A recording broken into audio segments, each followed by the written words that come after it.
이달부터 은행들이 전방위적인 대출 옥죄기를 실시합니다.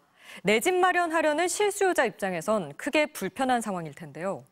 은행권이 대출 조이기에 나선 이유는 주택담보대출이 한 달 만에 9조 원 가까이 기록적으로 늘었기 때문입니다. 김건휘 기자가 보도합니다. 대출 금리를 끌어올린 시중은행들이 이제 대출 자체를 틀어막고 있습니다. 우리은행에선 오는 9일부터 주택 보유자가 수도권에서 추가로 집을 살 경우 대출을 아예 해주지 않기로 했습니다. 전세 대출도 전 세대원 모두 무주택인 경우에만 내주기로 했습니다. 투기적 수요는 억제하는 대신 꼭 필요한 실수요 중심으로 가계부채 관리를 효율화하고자 이번 조치를 실행하게 되었습니다.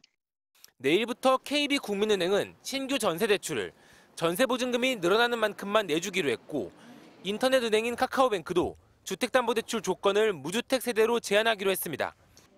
은행권의 초강수는 부동산 가계대출이 급격히 늘었기 때문입니다. 지난달 이른바 5대 은행의 가계대출 잔액은 725조 3,600억 원으로 한 달 전보다 9조 6천억 원 넘게 불어났습니다. 이 금액의 대부분인 8조 9천억 원이 전세자금 대출을 포함한 주택담보대출이었습니다. 부동산 상승기였던 지난 2016년 이후 최대 폭입니다. 정부는 이번 대출 폭증의 원인이 막판 대출 수요가 쏠린 탓으로 보기도 합니다.